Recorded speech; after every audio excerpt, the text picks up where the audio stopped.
cabdiweli waxaad moodaa prime ministerkii ugu horreeyey aynu soo qabanno intan ay jirtay transitionku oo afka reer galbeedka fahmaya. markaan afka reer galbeedka fahmaya leeyahay ma aha luqadoo keliya, laakiin sida u fikiraan, sida loo sheekaysto, sida loo wada hadlo, sida loo xaajoodo. marka taasina waxay siisay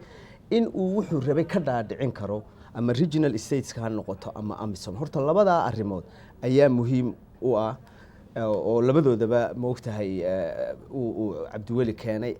ta saddexaad waa nin technical, waa technocrat. cabdiweli waxa weeye waa markii ugu horreysay ee nin educationkiisu aad odhan karto technocrat ama xafiiska shaqayn iyo culuuntiisu ay isgeli karto. waa markii ugu horreysay intan transitionka aynu wadanay waqti fiican oo lagu qiimeyn karo, loo fiirin karo, la arkay. taasna natiijada inuu ka keeno caawisa. okay, waan gartay. marka loo eego road mapka xilliga uu joogay cabdiweli xilli aad u yar buu ahaa hadeer. waxyaabaha qabsoomayna waxaad moodaa in ay yihiin kuwa xilligii loogu talagalay xataa ka soo hormaray.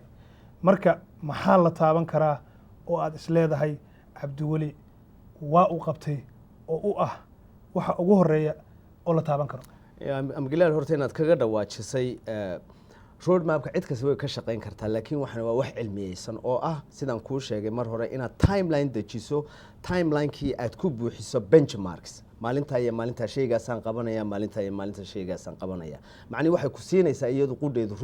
road mapka ku hirgeliso. taa way la yimaadeen xukuumadda cabdiweli iyo dadka la shaqeeya. that's number 1. number 2, nabadgelyada ayay si wax la yidhaahdo incremental ama aayar laakiin micna samaynaysa iyana u abaareen, oo ah in aanay beledweyn mar weerarin ama ayna ciidamadooda beledweyn u dirin, haddana ayna u dirin kismaayo iyo meelo caynkaas, laakiin ay ku tashadeen bal inay horta xamar iyo muqdisho nadiifiyaan, dan afgooye ku xogsiiyaan, dan durkaan. incremental change ama isbedel qunyar socoda taabagelin kara, natiijo la taaban kara leh. taasna way ku guulaysteen. ta saddexaad I think aan jeclahay iyana inaan ku soo daro waxa weeye si fiican oo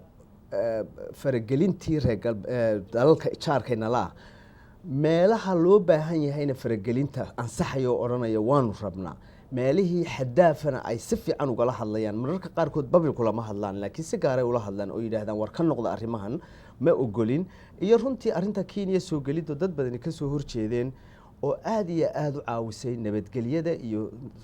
nabad ku taakulaynta gobolka Southern Soomaaliya. taasna aad iyo aad taas waa ta koowaad. ta labaad waxaad moodaa sense of governance, dowladnimadii iyo hay-adihii dowladda inaad moodo inay wax ka dhiseen, waxna shaqaynayaan. wasiiradu waa markii ugu horreysay ee giddigood wada joogaan muqdisho. dowladihii ka horreeyey marmar waxaa dhici jirtay wasiirada majority ay muqdisho ka maqan yihiin. hadda wasiir ka maqan wuu yar yahay iyo waliba wasiir ku-xigeenka. marka shaqadii ay taasina socodsiinaysaa. waa tahay haddaan u soo noqono wax loo yaqaano road mapka ama tubta nabadda ee Soomaaliya, maxay tahay danta ugu jirta Soomaalida road mapka wax la yiraahdo? waxa weeye Soomaalidu sidii ay dawladdii ugu dambeysay ee Siyaad Barre madaxa uu ka ahaa ay uga burburtay, dawlad degan may helin ama dawlad permanent ah oo joogta. transition baa lagu jiray. adduunkii ayaa wuxuu Soomaaliya ku xujeeyay inaanaan waxba la qabanayn ama Soomaaliya aan waxba loo qabanayn haddii aanu road map ku hirgelin. road map maxaa ku xiran? Those are very important points. road mapka waxa ku xiran Soomaaliya ciidamo ma yeelan karto. dadku inta badan amisom miyaa la naga kaxeeyay bay qaarkood ku dootamaan. Soomaaliya ciidamo ma yeelan karto ilaa ay road mapka hirgeliso amisomna ka baxdo. amisom sida kaliya ku bixi kartaa waa road mapka hirgala dabadeed dawladdii barmananka ahayd loo gudbo. baanankii Soomaaliya adduunka ictiraaf lahaayeen baa ku xidhan. airlines tii Soomaaliya inay adduunka ka gooshto oo xiriir la yeelato aviationkii baa ku xidhan. bimacni haykalkii dawliga ahaa ee naqaanay ee Soomaaliya ay adduunka ka mid ahayd ayaa ku xidhan. Washington tan Mareykankan aynu la darisnay waad ogtahay maalin dhaweyto Hillary Clinton waxay u dirtay tahniyad 1 Luulyo xafladeedii. safaarad kuma leh Soomaaliya. xiriirka ay la leeyihiin iyo caawimada ay siiyaan Mareykanku Soomaaliya iyadoo la taaban karo, haddana maanta safaarad lagama furan karo. barkee waxa lagu xidhay ilaa dawladdii transitionka inta laga baxo dawlad barmana loo galo wax la ictiraafaya male Soomaaliya ahaan. marka road mapka waxaasoo dhan ayay ku xidhan yihiin. dad badani waxay u arkaan road mapka inuu yahay mid Soomaalida sii kala kaxaynaya. arrinta maxaad kaga jawaabi lahayd? runtii waa nasiib daro oo ah waliba raggan siyaasiyiinta ee iyagu xafiisya doonku in ay sida khaladka u micneeyaan. road map af Soomaaliga adaaba ku micneeyay, laakiin anigu haddaan sii fiiriyo waxa weeye jidka lagu jiro in laga gudbo xaaladda hadda la taagan yahay. That's it. Road map cid kasta yeelatay magaalooyinka leh, congress-ka leh. Road map waxa weeye waa khariidad aad hawl kaga baxayso, hawl aad ku qabanayso. marka road mapku xaguu geynaya weeye dadka Soomaaliyeed iyo dawladda Soomaaliya wax uu u qabanaya male aan ka ahayn in laga baxo heerkan lagu jiro oo ah ku meelgaan therefore meelgaan dawlad meel degan oo buuxda in la hanto. That's it. road mapku inta way shan qodobna uu ka kooban yahay sideedaba waa in la sugo nabadgelyada, waa in hay'adihii dawladda dib loo dhiso, waa in adeega ummadda la gaarsiiyo, waa in qorshaha dheer dhaqaalihii iyo hay'adihii rukumadii dhaqaalaha Soomaaliya la dhiso. road mapku waa simple concept. waxa weeye Soomaaliya sidee dib loogu dhisaa iyo si waqti waaqici ah oo la heli karo sidee baa loo hirgelin karaa. dadka qaarkoodna waa hirgelin karaan, qaarna ma hirgelin karaan. Okay, road mapka ma cid uu si gaar ah ugu daneynaya ayaa jirta mase Soomaaliya oo dhan buu dan u yahay? road mapku de haddii Soomaali ay rabto inay ka baxdo ku meel gaarka oo dawladda iyo haykalkii hore ay lahaayeen ay gaaraan, de road mapku waa sidii lagu gaari lahaa. I think waxa la isku khaldaa ummadda Soomaaliyeedna khalad badan looga dhigay road mapka iyo qabyo qoraalka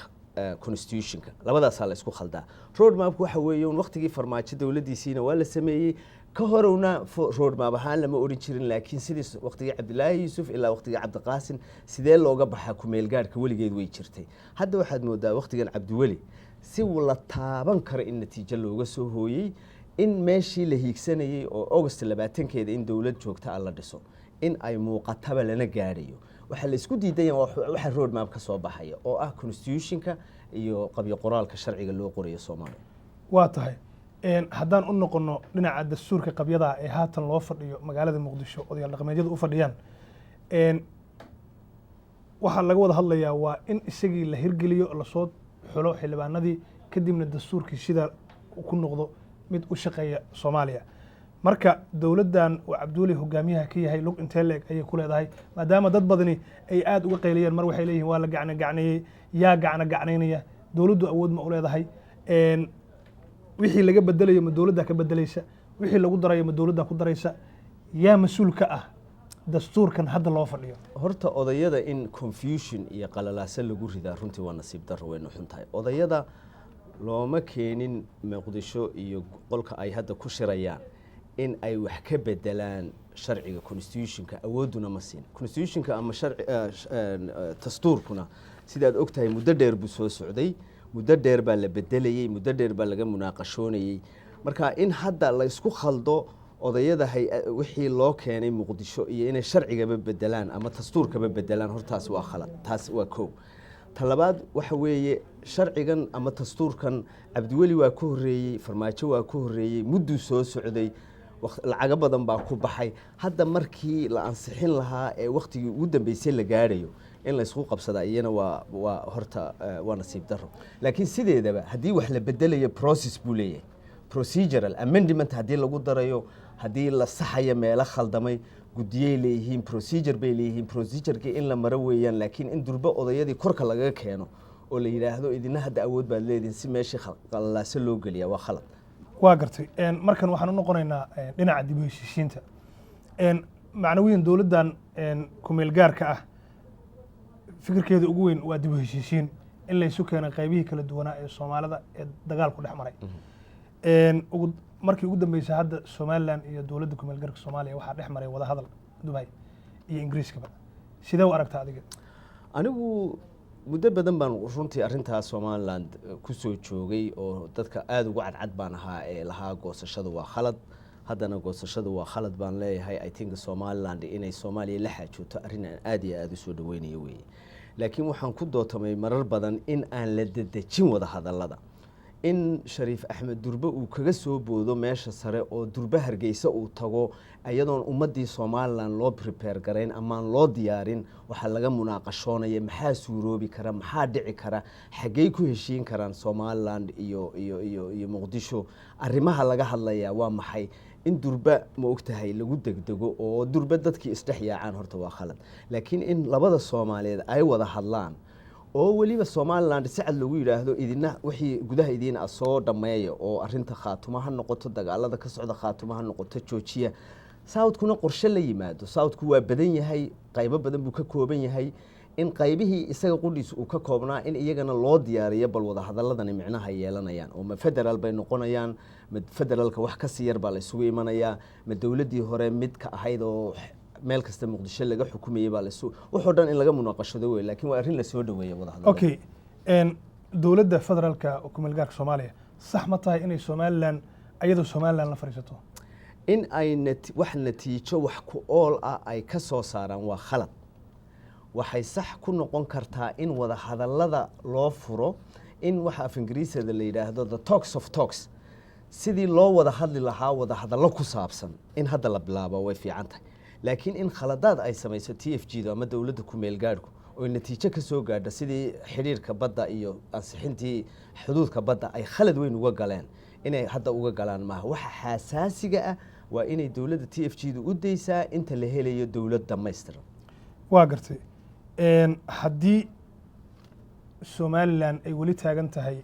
annagu waa goosanaynaa oo Soomaaliya waa ka go'aynaa,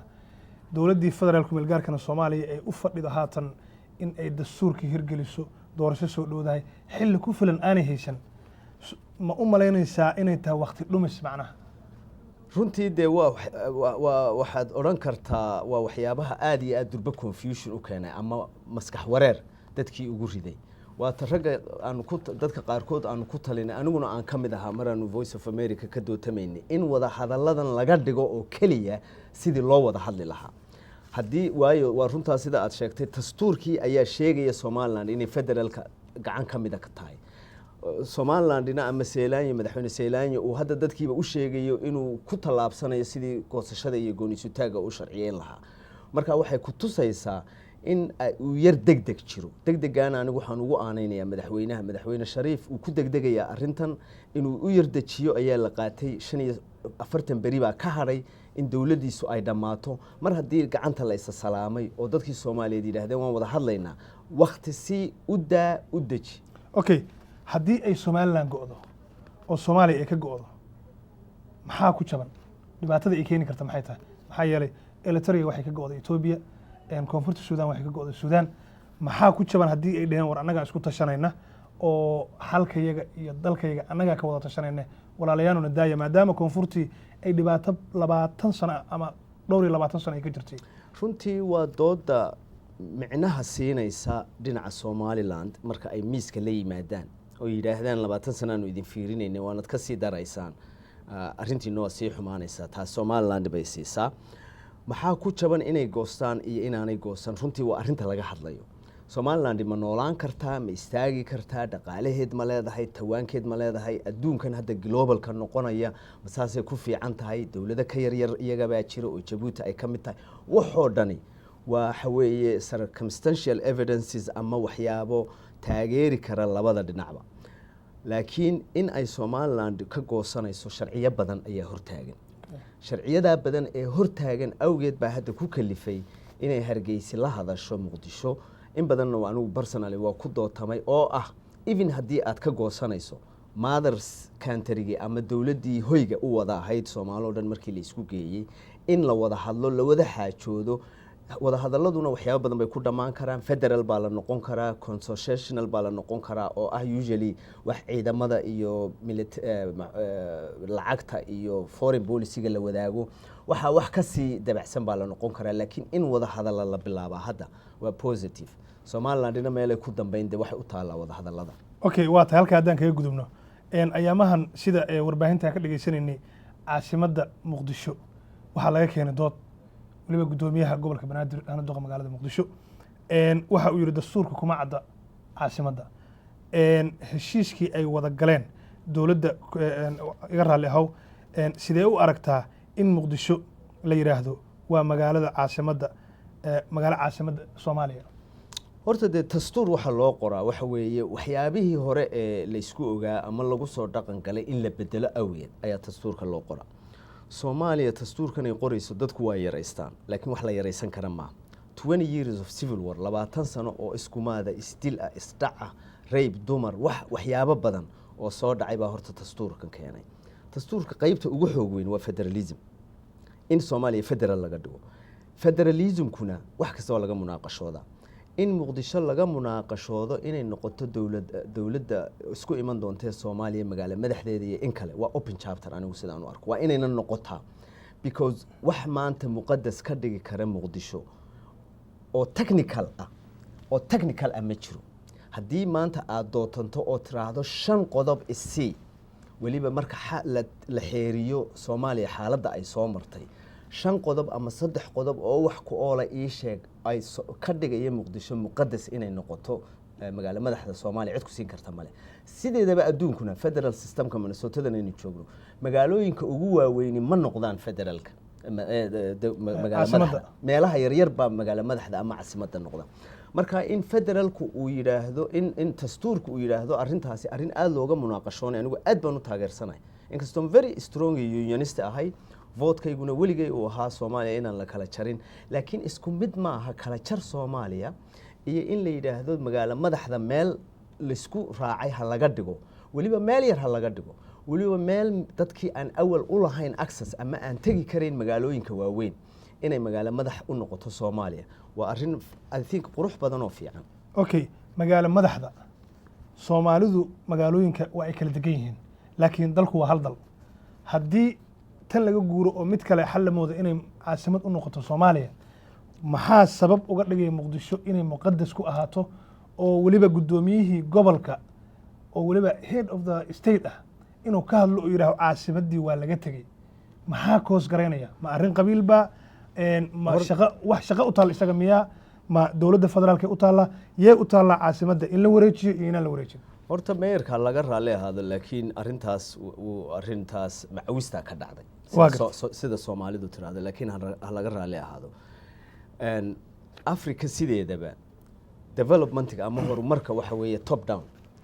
waqtigii siyaad bare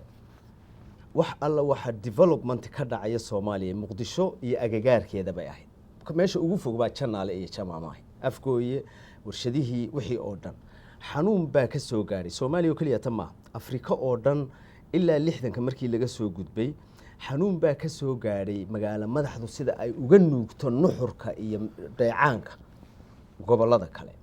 in hadda la yiraahdo waanu tii ka noqonaynaa oo si kale oo model kale baan ummadda Soomaaliyeed ku deynaa horta waa sax tan kale haddii even lagu heshiiyo Muqdisho haddii even Hargeysa lagu heshiiyo haddii Garowe lagu heshiiyo haddii Baydhabo lagu heshiiyo ama Kismaayo lagu heshiiyo magaalo madaxda qodobo gaar u ah waa in loo qeexaa oo xukumaya magaalo madaxda aniga waxa ii weyn oo kamid ah si imika aanay macawistu uga dhicin madaxweyne mayorka sidaas in the future in wareegta ay noqoto ninka mayorka noqonaya ama naagta qofta dumar ee mayorka noqonaysa inay wareegta noqoto in charter city ay noqoto magaalo madaxda sida Washington DC oo kale sida even Ethiopia oo kale adsaabo Oromo lahayd laakiin hadda waa charter city cid u lama marka magaaladii maamul baa ka jira hoosaad laakiin federal baa iyana ka jira baawarkoodu waa kala qeexan yahay mayorka iyo prime ministerka xafiiska waxa ka dhaxeeya federal levelka iyo dawladda hoose iyo dadka waa kala qeexan yihiin waxa soo galay sida meelaha loogu kala qaybinayo waa qeexan yihiin magaalo madaxda mayorka nin ka noqonaya meel kaliya ta kama yimaado hadda Ethiopia eegto uu wareega mar Tigray buu ahaa mar Oromo ahaa mar Amxaar buu ahaa hopefully qolada Soomaalidu inay noqon karaan baa dhacaysa waa in Muqdisho ay 10 ka qaadataa meelaha kale magaalooyin kale adduunka ama ku agagaarkeeda waa gartay haddii la yiraahdo caasimad meel kale laga dhigo oo la isku afgarto yaa awood u leh inay arinta ka shaqeeyaan horta waa arin waxay noqonaysaa maalgelin iyo muruq iyo wax kasta u baahan anigu aan recognize garaysanahay Muqdisho ummadda Soomaaliyeed sentimental value bay u leedahay sentimental value oo muddo badan meeshii SYS xarunta u ahayd waxyaabo badan baa jira laakiin unitary state baa markaa lahaa waxaas way isbedeleen Muqdisho qudeeda xanuuna iska jira oo even xadeynaya magaalo madaxnimadeeda ay noqoto to be honest with you anigu urban planner baan ahay waxa laga yaabaa in even caafimaadka 20 sano soo socday in wax iska bedelaan because qumbulada badan baa lagu tuuray caafimaad ma u noqon kartaa ciyaalka dib ma loo dhisi karaa bimacni waxa weeye less than a mile inta ka yar hadaad isleedahay jid dhismaanta Mareykanka waa about 50 milyan buu ku kacaa waxaan dumay waxaan la buriyay xaadisteeda capital culus bay u baahan tahay wataan ku leeyahay dhinac kasta inta laga eego maxaa la dhisi karaa, maxaa dib loo dhisi karaa, maxaa xamar lagu soo celin karaa, ma ka dhib yar tahay meel kale in la dhiso, meel yaroo nadiifa oo hadda dib u korta. waxaan iyadoo sentimentiga carada iyo culayska gaarka ah laga saarayo in ummadda Soomaaliyeed si fiican oo niyad sami ah oo munaaqasho fiican in looga wada hadlo weeye. okay Soomaaliya hadda waxay qaadanaysaa systemka loo yaqaan federal waagi hore central federal dowlad dhexe ahayd hadda laakiin waxay u gudubtay dowlad federaal ah marka caasimaddu haddii federal xataa loo gudbo ma inay meesheeda sii ahaataa mise waa in meel kale loo wareego dee labada option ba waa la qaadan karaa haddii mar unitary state-kii meel kasta laga xukumayay Muqdisho even baasaboorka loo soo doonanayay Muqdisho oo liisanka gaariga aad ku wada mararka qaarkood loo soo doonanayay Muqdisho oo wixii oo dhan hadda waa in cirka lagu laalaa haddii federal ay noqoto xaq bay u leeyihiin kuwa federalistiga iyo ummadda Soomaaliyeed inay ka munaaqashoodaan in meel kale laga dhigo baydhabo noqon kartaa sidan ku idhi Hargeysa noqon kartaa Garowe noqon kartaa Kismaayo noqon kartaa Xamar bay noqon kartaa waa chapter cusub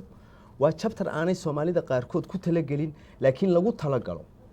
Faysal Cabdirooble raaliga how ayaan khadka taleefanka ayaa lagu jira waxaan filayaa halo ku soo dhawo Sama TV halo assalaamu calaykum calaykum assalaam waraxmatullaahi wabarakaatu magacaaga iyo magaalada joogtid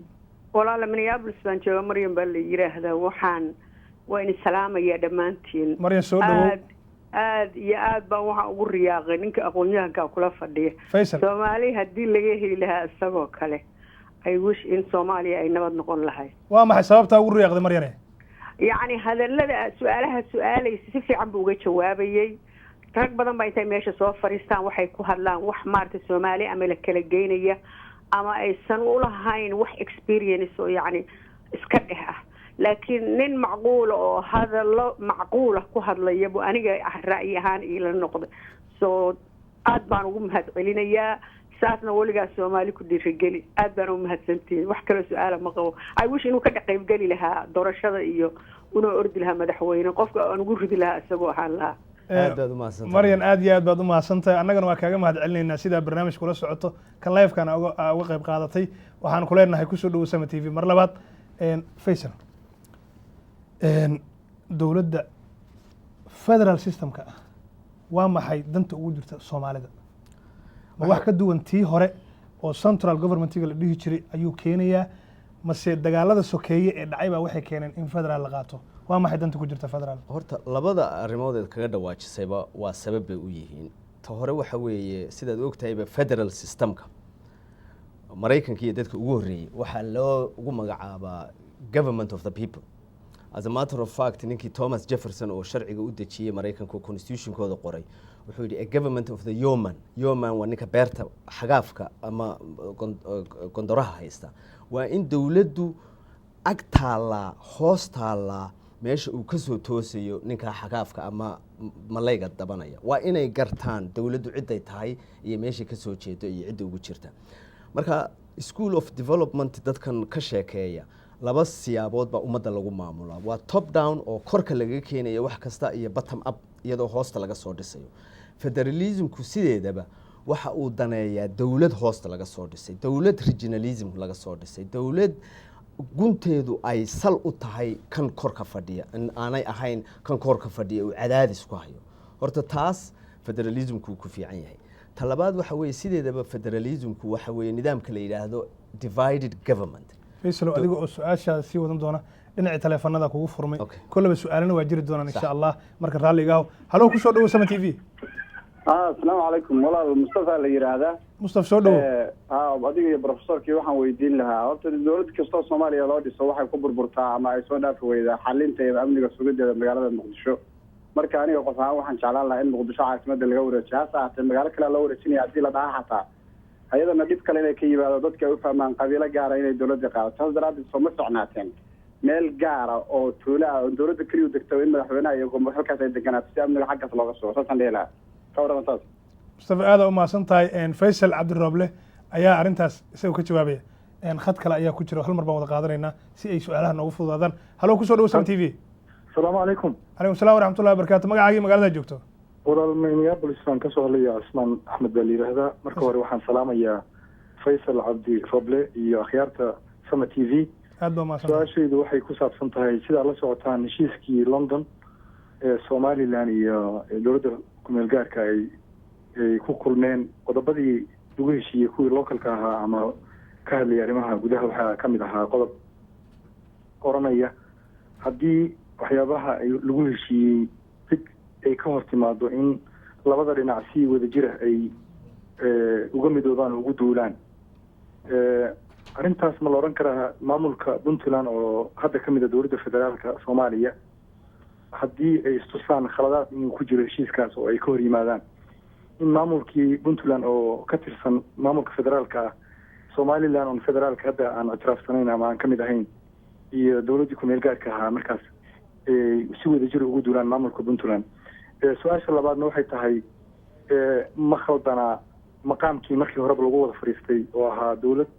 federaal oo dowladda soomaaliya ku-meel gaarka ah iyo somaliland labadaas su-aalood baan rabaa inuu faysal cabdi roble iga jawaabo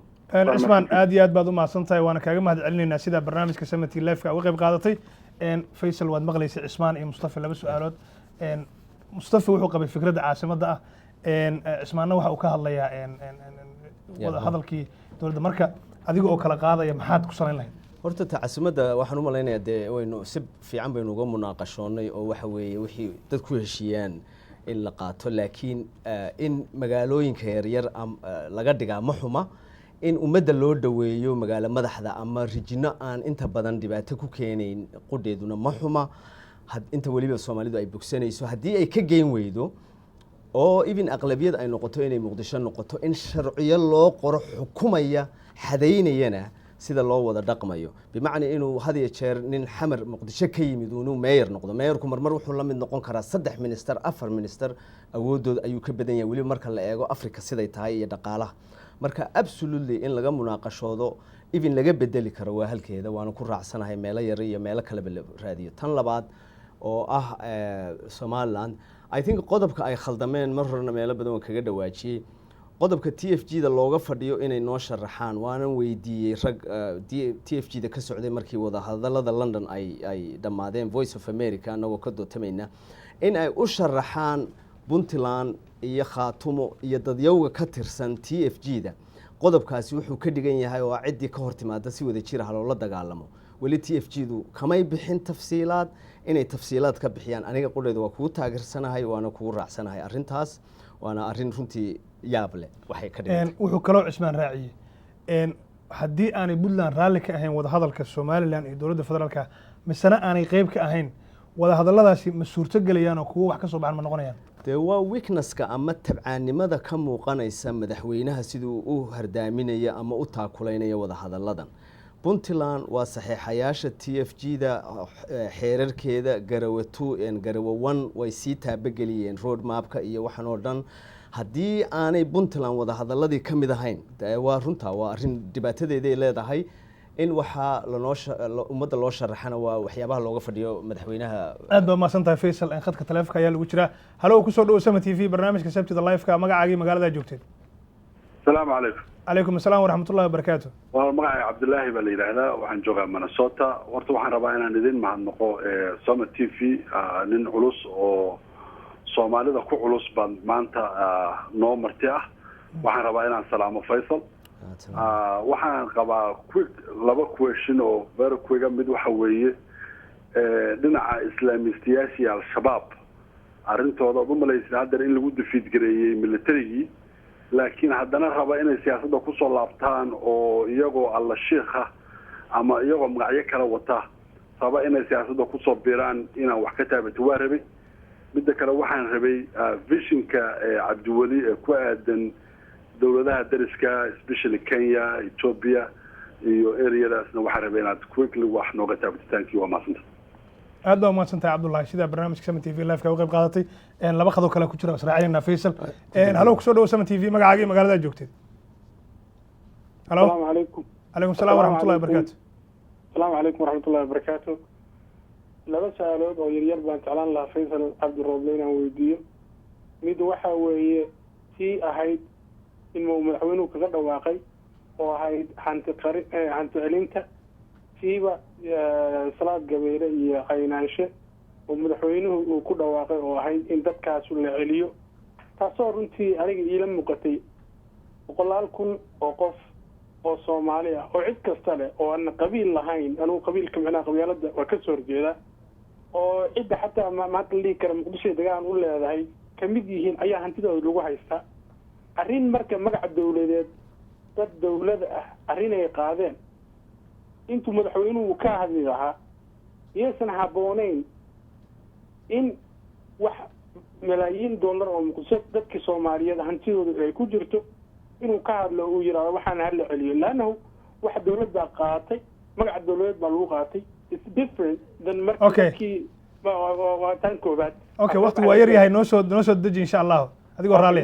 midda labaad gudoomiyaha gobolka banaadir maruu hadlayay uu lahaa caafimaadda haddii laga waayo inay ku qoran tahay dastuurka waan gubaynaa macnaha dastuurku waa axdi qadameed dal buu dhisaa dad buu kala hagaa caasimaduna waa faqro ka mid a dastuurka marka sama muuqato soomaalida inteeda macnaha hadda maamulada haysa haddaan rida lay gowracin ratiguna waa gowracan inay arrintu tahay waana ka baxa aad iyo aad baad u mahadsan tahay faysal su-aalihii waa bateen marka inaan kala qaadqaadnaan rabnaa marka haddii aad rabto in tii aad horreysiinaysay tii kaleba adiga ayay ku taallaa horta ta ugu dambeysa ayaan horreysiinaya waxa weeye runtii waxaan aad meeyarka sidaan sheegay macawisa ka dhacday oo ku noqon maayo arrin foolxun bay ahayd inuu arrintaa ka hadlana ma ahayn tan kale madaxweynuhu inuu dadka qaar u celiyo wixii laga dhacay ama la kala dhacay si gaara 2 qof 3 qof taasna waxay ku tusaysaa waayo aragnimada waayo aragnimo la'aanta madaxweynuhu uu u leeyahay how to be executive ama xafiiska ugu sarreeya haddaad madaxweyne tahay waa national symbol baa tahay ilmaha yaree 5 jirka ilaa islaanta 9 jirka way ku fiirsanayaan macnihii soomaalidu waxay arkeen leaders fiican oo visionaries sidii cabdirashiid sidii aadan maxamed cabdulla cusmaan cabdirasaaq oo hadda halkanba ku nool dad waxay soo arkeen visionaries marka in maanta ay shariif axmed oo kale macawiska dhacan badan haddana ay witness gareeyaan waa iska nasiib daradeeda waana waxaan civil war ku keenay tan xoogaga tii ugu horeysay su-aashii runtii even generaalada maraykanka ee nairobi jooga way ka warqabaan in even madaxweynaha qudhiisu aanu ka madax banaanayn xoogagan diiniga ah waxaa aada iyo aad press ay uga sheekeeyaan ama aan cidna ka qarsoonayn al-sheikh kooxuu aada iyo aada ugu xidhan yahay oo dadka qaarkood kuba tilmaamaan al-shabaab aan qori wadan laakiin mabdiyan isku mida marka khatarteeday leedahay in arrimaha ummadda laga fiiriyaana khatarteeda leedahay I think in regional dowladaha agagaarka Soomaaliya la in aad wax la qaybsato ama aad la macaamusho I think dana badan baa ummadda Soomaaliyeed ugu jira waana ka hadli doonaa insha Allah mawduucyo kale hadii Ilaahay chance na siiyo laakiin taariikh dheer oo xanuun badan bay Soomaalidu soo martay oo dagaal aan joogto kala joogsi lahayn marka bal in hadda la yiraahdo war sidaynu ku daynaa regionkan inagana tirada badan yahay waxna inaga maqan yahay dhul iyo dad inaga maqan yihiin xeelado kale ma jiraan oo in waxeenii ku raadsano ummadana aan la noolaano I think waa arrin la soo dhaweynayo waa arrin waxaan u malaynayaa waliba prime ministerku uu aad iyo aad arrintaas saaxiiba ugu samaystay hawl badanna uu geliyay waxyaabahan ilaaway inaan ku sheego markii hore waxa kamid ah inuu prime ministerku xoog weyn geliyay sidii la isugu xidhi lahaa leadershipka Soomaaliya oo prime ministerka iyo madaxweynaha qudhiisa iyo regional governmentska oo Kenya, Ethiopia, Uganda dalalkaas oo dhan waa gartay su'aal baan rabaa inaan dib ugu noqdo al-sheikh waa maxay al-sheikh waa sect waxa sect la yiraahdo sectina islaamku ma aaminsana laakiin waa koox yar oo sheekh aaminsan sida uu diinta islaamka u fasiray oo siyaasad sidii islaam brotherhoodka kuwii moogtahay masaaridoo kale iyo islaax iyo al-ikhwan muslimiin iyo laakiin al-sheikh runtii kaga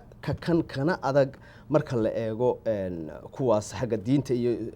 isku tolka siyaasadda waxay kaga xag jiraan dhalinyaro badan oo mutacalimiina oo hadda al-sheikh aaminsan baa jira oo ayna kuwan hore lahayn okay al-sheikh ma culuma maxay yihiin al-sheikh horta والله ده هذا علماء هان لهين علماء نوجي يدي لهين لكن وأنا الاتحاد الإصلاح أهل السنة والجماعة تبليغ تكفير معناها وايد بدنا مركز على الشيخ قرب أينا سوقلن ما أرر عصبة وهذا الربع إنه سياسة الصومالية أود كيشو ما هو كذا الشيء محكمة ذي هي الشباب يلحظوا هذا يعني حاجة كيمي ما سكوير كان سياسة ذي السعودية أيو كذا شيء هذه سجاوان أنكو معناه ومسكح ذي متعلمين تي أنت بدن كدم بيسي islami courtski ama dadkii maxaakiimtii markii maxaakiimtu kala jabtayna saad ogtahay shariif axmed oo kale uu dawladda ka qayb galay ragii markaa ku weegaarsanaa shariif axmed tarmigiisii hore oo rag badan oo magacooda la yaqaano oo aanan hadda ka hadlayn ay ala sheekh ahaayeen waa nidaam diinta lagu political powerka ama xoogga siyaasadda ee waddanka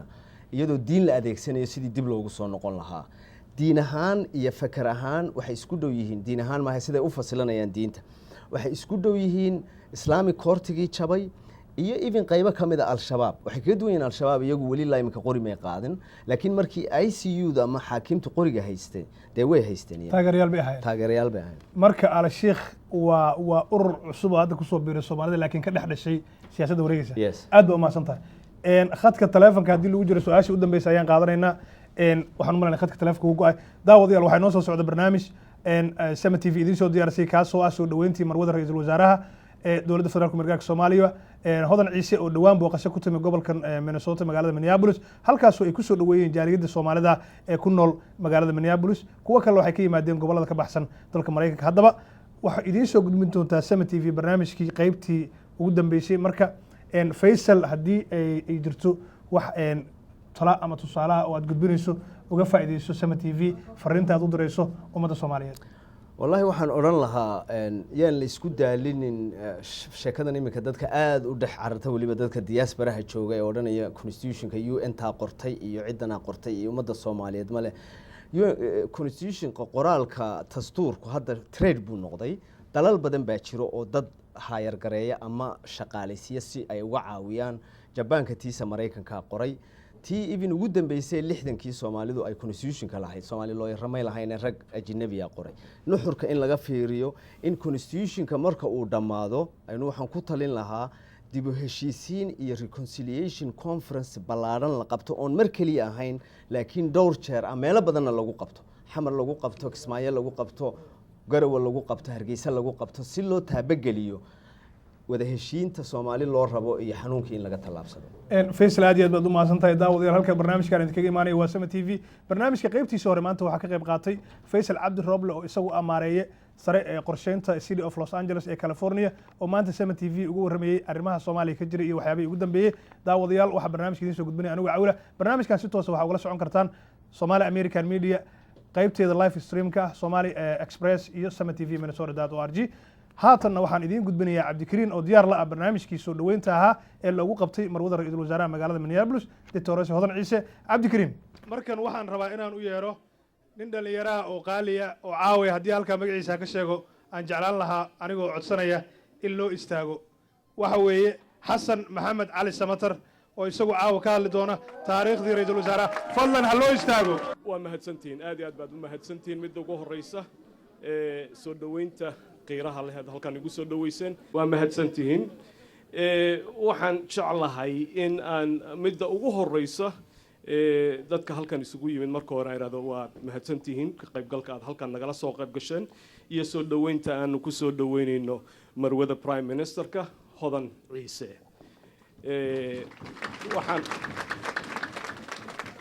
waxaan kaloo jeclaan lahaa inaan aad ugu mahad celiyo dadka soo qaban qaabiyay marxaladani quruxda badan waliba waxa ugu maqaala in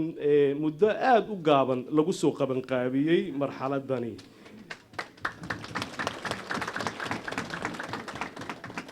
taasi maxay marqaati u tahay waxay marqaati u tahay muddo gaaban in lagu soo qaban qaabiyay marxaladan intaas oo Soomaali ah inay isugu timid waxay marqaati u tahay Cabdiweli prime ministerka shakhsiyadiisa iyo halka uu ka taagan yahay Soomaalida ayay marqaati u tahay uma baahnid qofka inaad si shakhsiyad ula kulanto si aad ku garato qiimaha iyo culayska uu leeyahay waxaad qiimeyn kartaa oo eegi kartaa qofka hawsha uu qabtay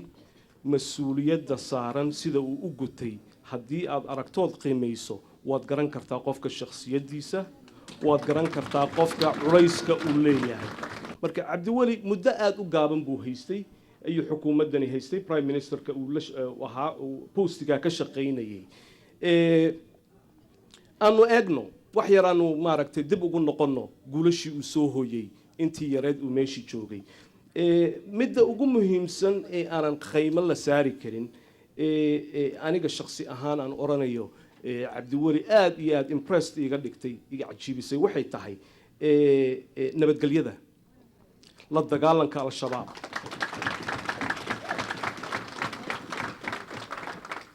waanu garanaynaa dhibaatada naga haysatay taa maanta waxaa ilaahay xamdigiisa magaalada muqdisho maanta boqolkiiba boqol ku dhowaan inay safe tahay oo dhan walba uu qof walba ka tegi karaa maalin walbaan la hadlaa nin halkaan iiga tegay baa daraad xamar tegay wuxuu yidhi ma aamini kartid baawar baan ka qaatay airboortka ilaa xamar oo dhan ilaa waaberi ilaa boondheere cid kula hadlaysa iyo cid hub la maraysa magaalada ma jirto marka taasi waa markhaati yaanan intaa ku ekayn waanu garanaynaa ciidankii soomaaliyeed uu isagu dee wasiiradoo dhan prime ministerkii hoos yimaadaan isagu mas-uulka ka ahaa ciidankeennu halkuu marayo insha allah inta ka hartayna weliba wax yar baa ka hartay way sahlanaanaysaa wayna dhammaanaysaa laakiin guushaa inuu credit ku leeyahay waa inaynu aqoonsanaanaa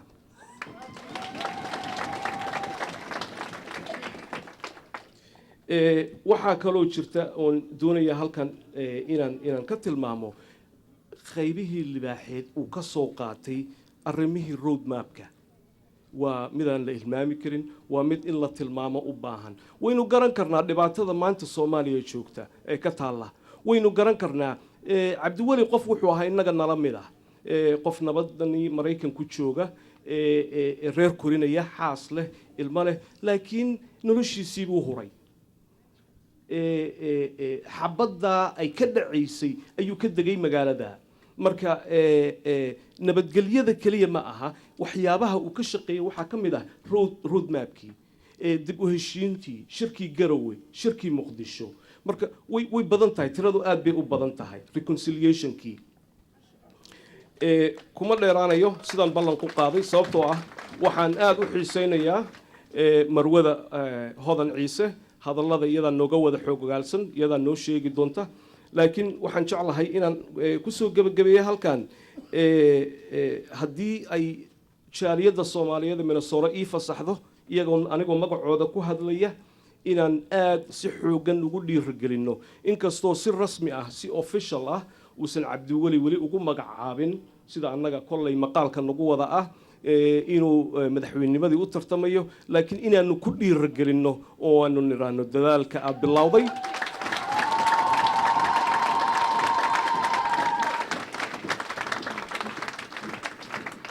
horay u sii wad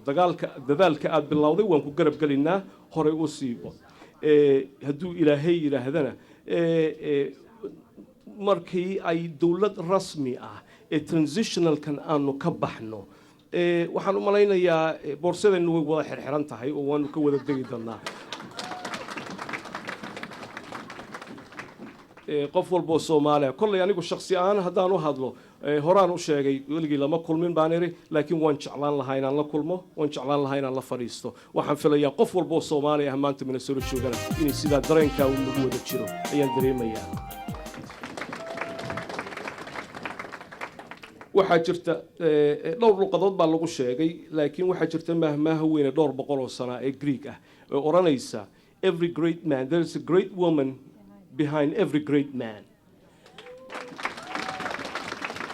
marka hodan ciise waad mahadsan tahay mas-uulkii marwanimo hoggaanka aad u qabatay waad mahadsan tahay ururka waanu kugu mahadcelinaynaa waad mahadsantihiin